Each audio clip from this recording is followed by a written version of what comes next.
Welcome to the mental grand.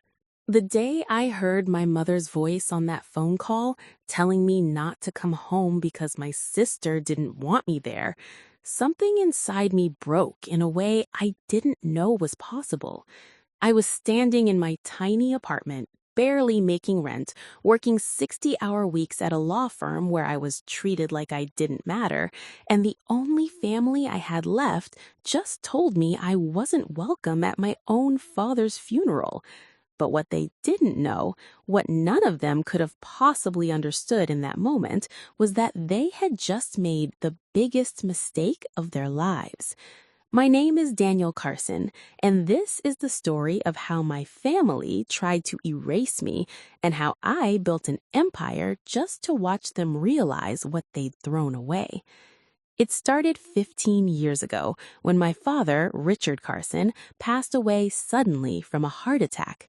He was 62, a real estate developer who'd built a modest portfolio of properties across 3 states. Nothing massive, but enough to live comfortably, enough to matter.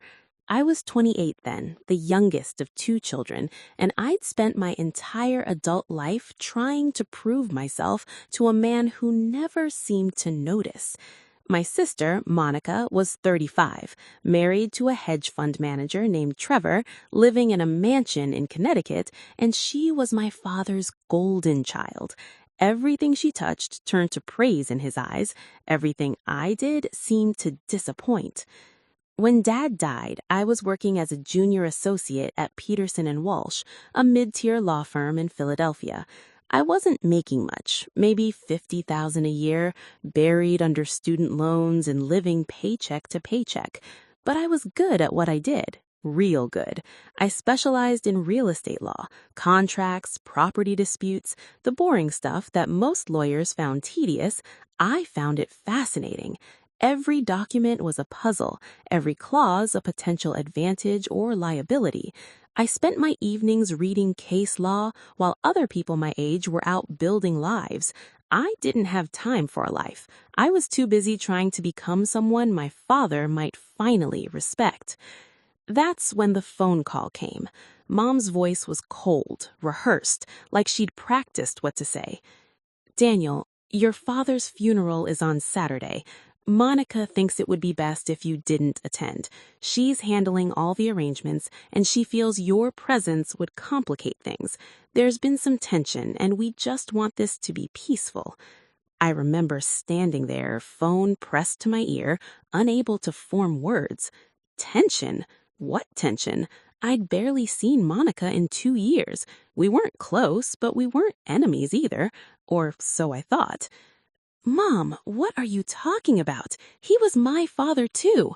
My voice cracked, and I hated myself for it.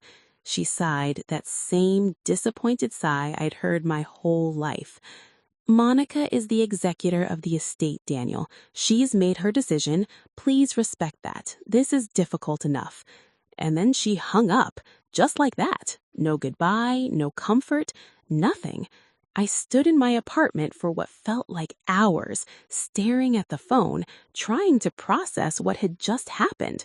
My own mother had just uninvited me to my father's funeral because my sister, the golden child, didn't want me there. But that wasn't even the worst part. The worst part came 3 days later when I received a FedEx envelope from Monica's attorney. Inside was a letter informing me that I had been excluded from my father's will entirely. Every property, every investment, every single asset had been left to Monica. The letter explains that my father had updated his will 6 months before his death, and that I was to receive nothing, zero, not even a personal item, not even a watch or a photo. It was like he'd erased me from existence before he died. The letter was professional, cold, legal. It even included a clause stating that if I contested the will, I would be responsible for all legal fees incurred by the estate. I'll never forget sitting at my desk that night, reading that letter over and over, looking for something, anything that would make sense of it. What had I done? What had I said? When had I become so worthless to the man who raised me? But here's what they didn't know about me. When you spend your entire life being overlooked, being dismissed, being told you're not quite good enough, you develop something powerful. You develop patience. You develop the ability to watch, to listen, to learn. And most importantly, you develop the hunger to prove everyone wrong.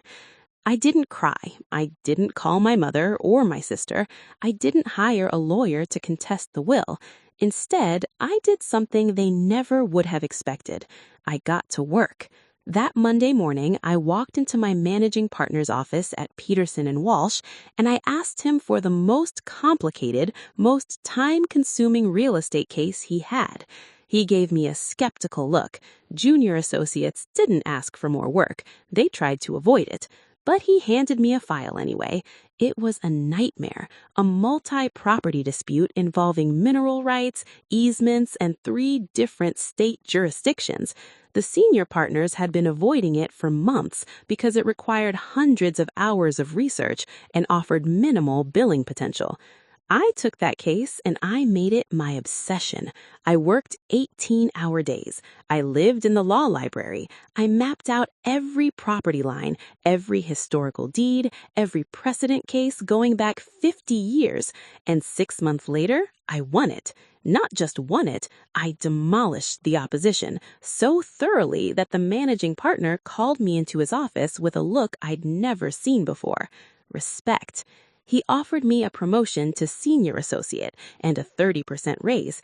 I thanked him politely and asked if he'd write me a recommendation letter instead. 2 weeks later, I left Peterson and Walsh and joined Hartman and Associates, one of the top real estate law firms in the Northeast. That's when things started changing. At Hartman, I wasn't just another junior associate buried under paperwork. I was working with clients who owned shopping centers, office buildings, residential complexes worth tens of millions of dollars. I learned how money really moved, how power really worked, and I started seeing opportunities everywhere. One of our clients was an older gentleman named Frank Delmonico, who owned a small chain of apartment buildings in declining neighborhoods. He was tired, ready to retire, and looking to sell. Everyone else saw headaches and liability. I saw potential. I approached Frank with a proposal. I'd buy his portfolio using a combination of my savings, which wasn't much, a loan he'd carry himself, and my commitment to turn those properties around. He laughed at first. Then he saw the analysis I'd prepared, the neighborhood development plans I'd researched, the rent optimization strategies I'd mapped out. He saw something else, too. He saw a young man who reminded him of himself 40 years earlier, hungry, smart, willing to work while others slept. We shook hands on a deal that changed my life. I acquired 6 apartment buildings in 3 different cities for a fraction of their potential value. For the next 3 years, I barely slept. I managed those properties myself. I fixed toilets, painted walls, screened tenants, collected rent. During the day, I worked at Hartman and Associates, building my reputation and my network. At night and on weekends, I built my real estate empire.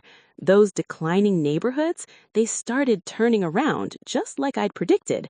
New businesses moved in, young professionals discovered affordable rent close to city centers, property values climbed. I refinanced, pulled out equity, and bought more buildings. Then I bought a small commercial property, then another, then a mixed-use development. But I never forgot. Not for one single day did I forget that phone call, that letter, that funeral I wasn't allowed to attend. Every property I bought, every deal I closed, every tenant I helped, I did it with their faces in my mind. Monica, sitting in her mansion, counting Dad's money, Mom, who chose her favorite child over basic decency, Trevor, my brother-in-law, who I later learned had encouraged Monica to exclude me, calling me a financial liability who would just waste any inheritance on failed ventures.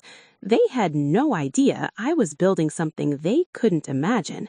By year 5, I owned 32 properties across 4 states. By year 8, I'd formed Carson Development Group and was building new construction, not just buying existing buildings. By year 10, I was worth more than my father had ever been, and I'd done it all without a single dollar of his money, without a single connection from his network, without any help from the family that had thrown me away like garbage. I'd done it through intelligence, persistence, and the kind of burning motivation that only comes from being told you're nothing. Now, here's where the story gets interesting.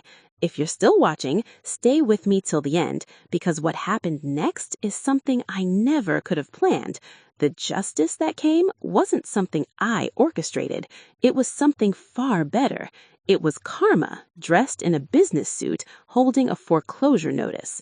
About 11 years after my father's death, I was in my office, now a corner seat in a high-rise I actually owned, when my assistants informed me that a Monica Hartwell was requesting a meeting. Hartwell was her married name. I hadn't heard from my sister in over a decade. My first instinct was to decline. What could she possibly want? But curiosity got the better of me. I told my assistant to schedule her for the following week, give her time to sweat it. When Monica walked into my office, I barely recognized her.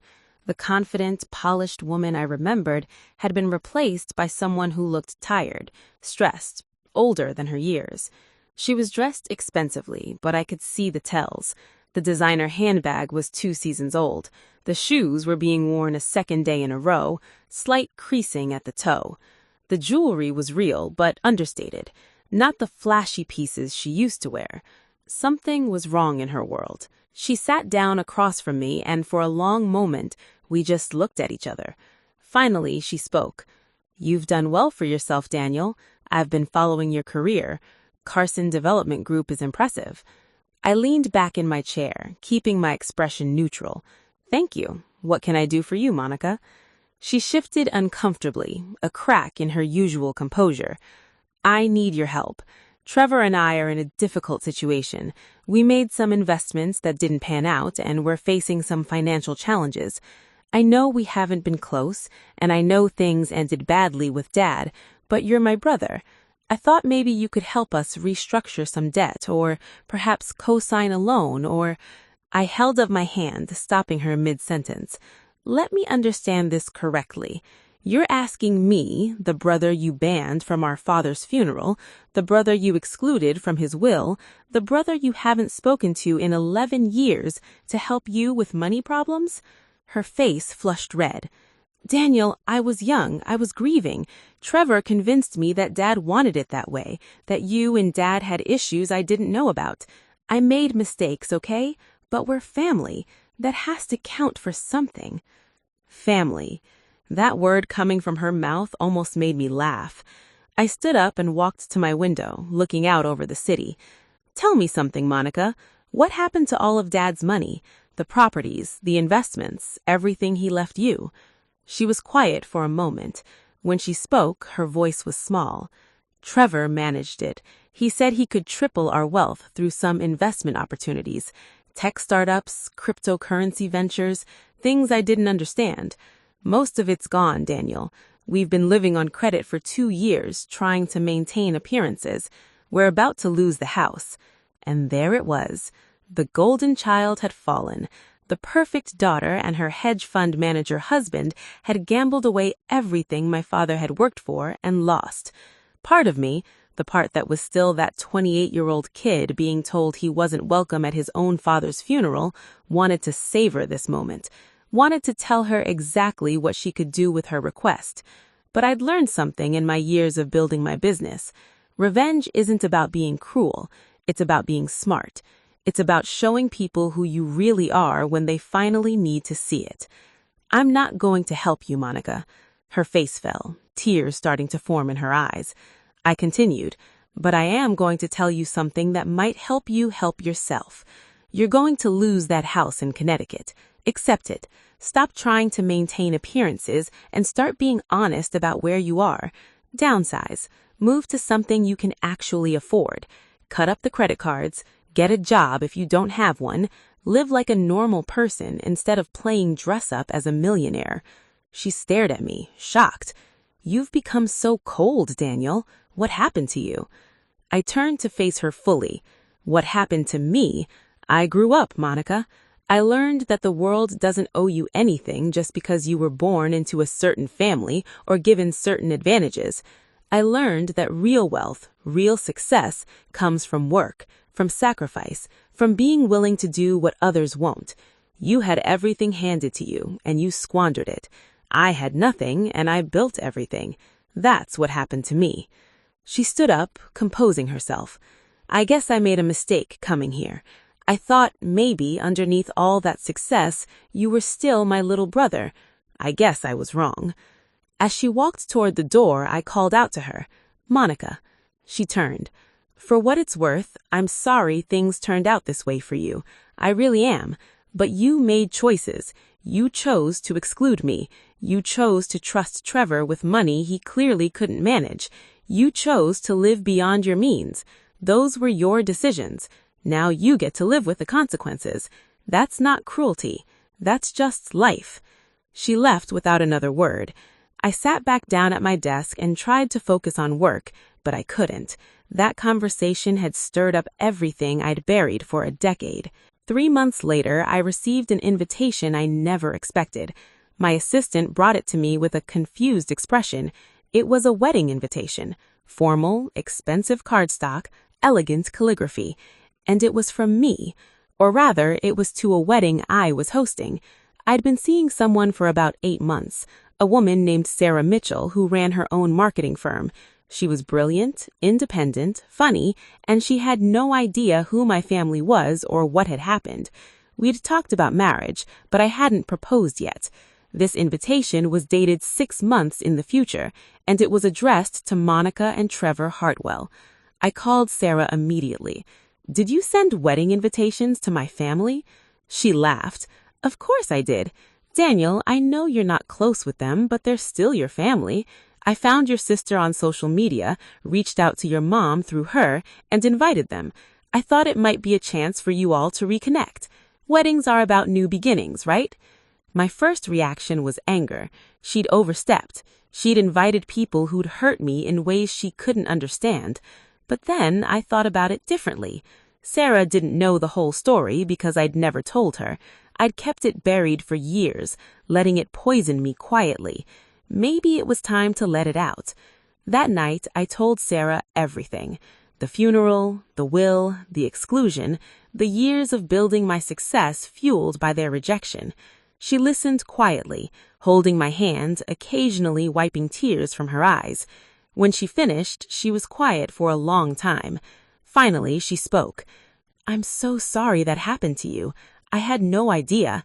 If you don't want them at the wedding, I'll uninvite them right now. This is your day too, and you shouldn't have to spend it with people who hurt you." But something had shifted in me during that conversation. Telling Sarah the story, saying it all out loud for the first time, had taken some of its power away. "No," I said slowly. "Let them come.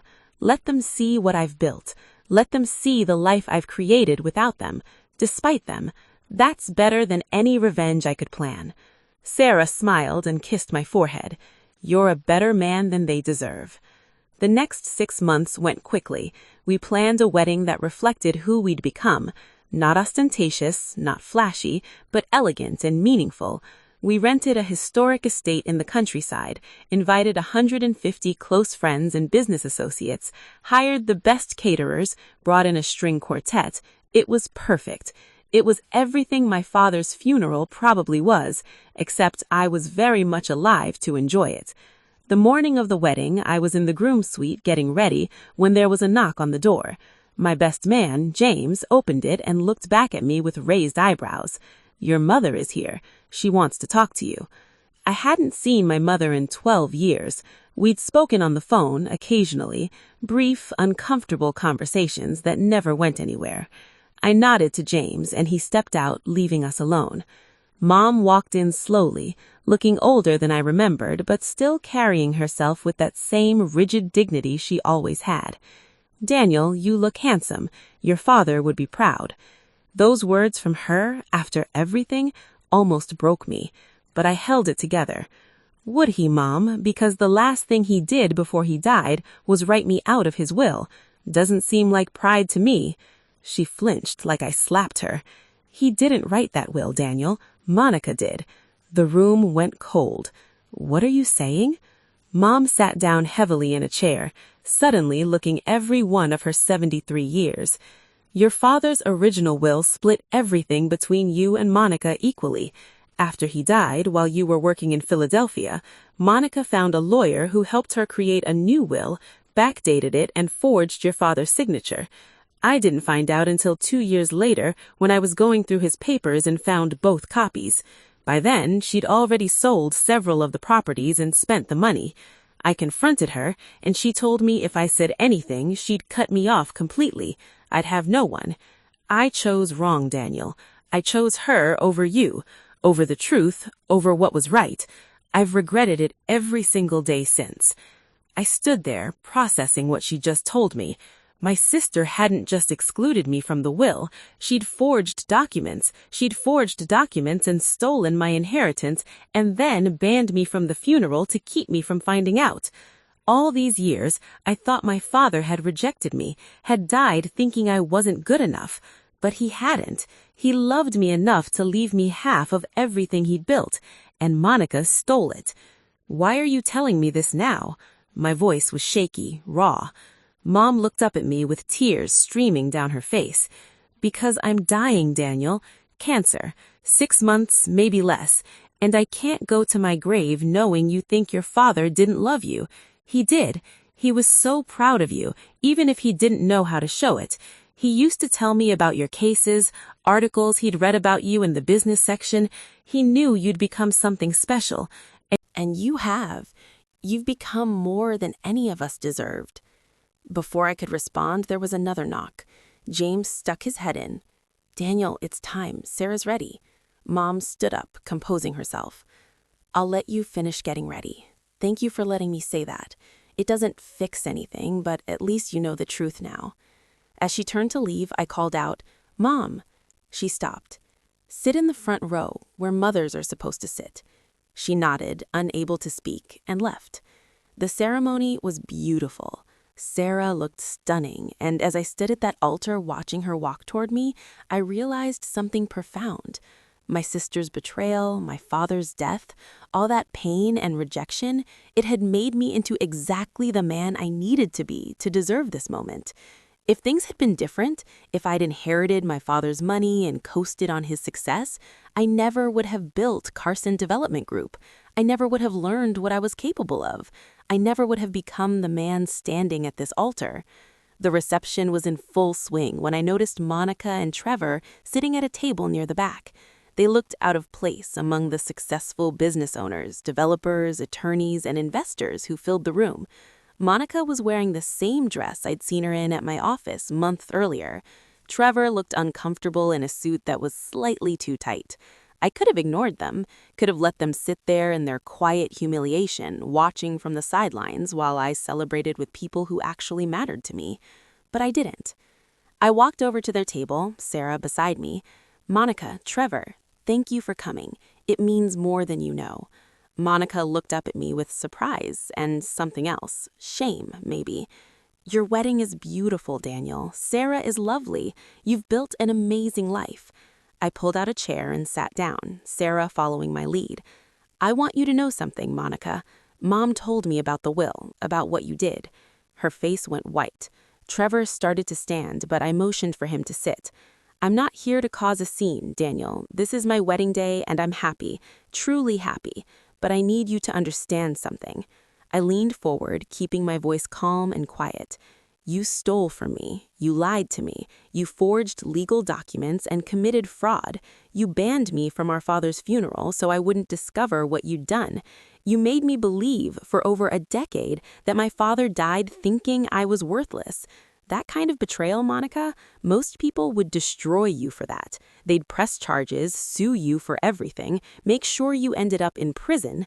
Trevor found his voice. If you're threatening us, I cut him off with a look. I'm not threatening anyone, Trevor. I'm simply stating facts. Monica committed multiple felonies. The statute of limitations ran out years ago on most of them, but there are still some that could be prosecuted.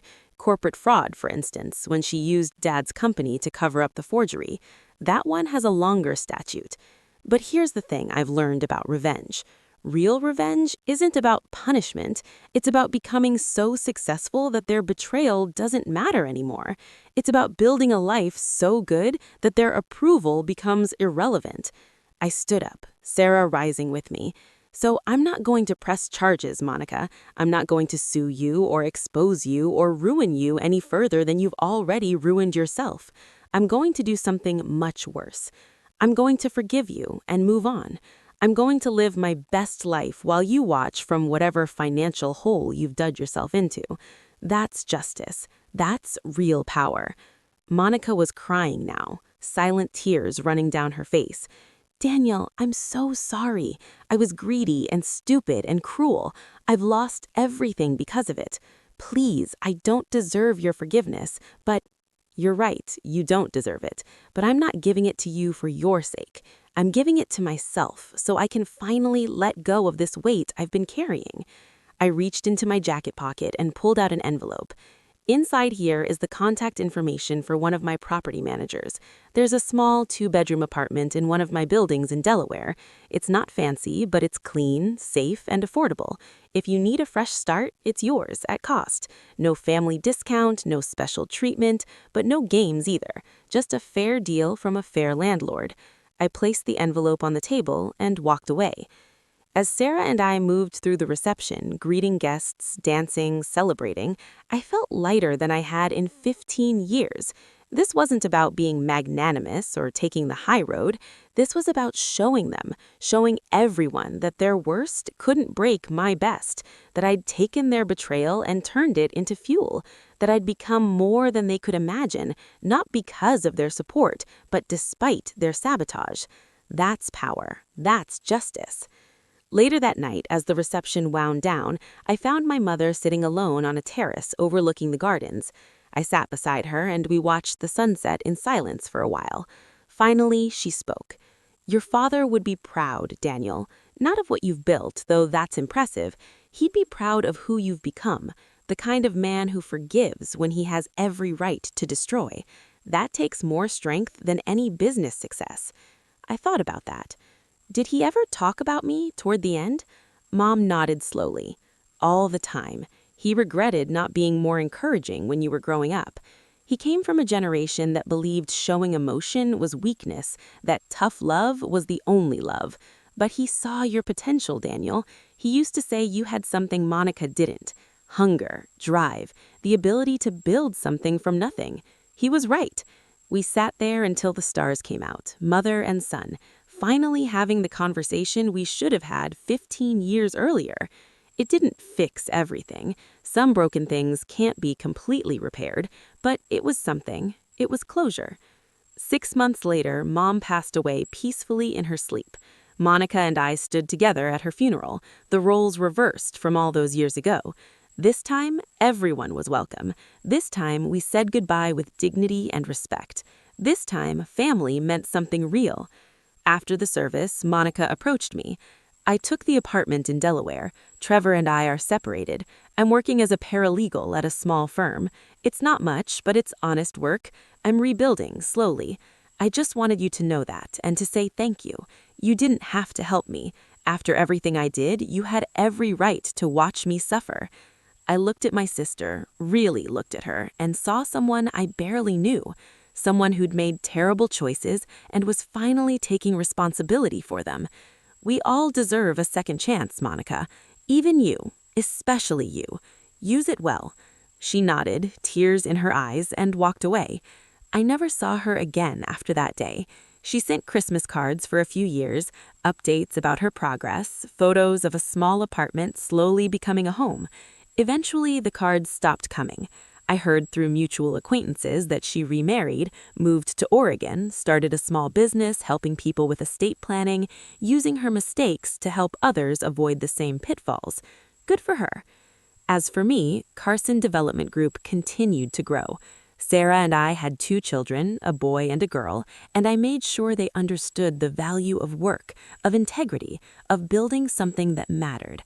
I told them their grandfather's story, the whole story, so they'd know that family is complicated, that people make mistakes, that forgiveness is powerful, but boundaries are important. They grew up knowing that success isn't about inheritance or advantages, it's about what you do with the opportunities you create for yourself. Now, looking back on everything, here's what I want you to understand. Betrayal is one of the most painful experiences a person can endure, especially when it comes from family. It changes you, scars you, makes you question everything you thought you knew about loyalty and love. But it doesn't have to destroy you. It can fuel you, drive you, push you to become more than you ever imagined possible. My sister's betrayal didn't break me, it built me. It turned me into a man who understood the difference between handouts and hard work, between entitled privilege and earned success. The greatest revenge isn't destruction, it's construction, building a life so meaningful, so successful, so fulfilling that the people who tried to hold you back become irrelevant. They don't matter anymore because you've moved so far beyond them that their approval or disapproval holds no weight. That's freedom, that's justice, and that's something no one can ever take away from you, no matter what they steal, what they forge, what lies they tell. To everyone watching this on the mental grand, if you've been betrayed by family, if you've been told you're not good enough, if you've been excluded and dismissed and written off, hear me clearly. Their judgment of you is not your destiny. Their limitations are not your limitations. Their failures are not your future. You have the power to build something they can't imagine, to become someone they'll never understand, to achieve success they'll never touch. Not because you're better than them, but because you're willing to do what they won't. Work when they sleep, learn when they coast, build when they consume. That's the message I want to leave you with today. Justice isn't always swift, and it doesn't always look like punishment. Sometimes justice is simply living well, building well, becoming the person you were always meant to be, despite every obstacle thrown in your path. Sometimes the best revenge is no revenge at all. It's just success, dignity, and the quiet satisfaction of knowing you did it yourself. If this story resonated with you, if you faced similar betrayals or struggles, do me a favor. Hit that like button, leave a comment sharing your story, and subscribe to The Mental Grand. We're building a community here of people who understand that setbacks are setups for comebacks, that betrayal can be the beginning of your greatest chapter, and that family isn't always about blood.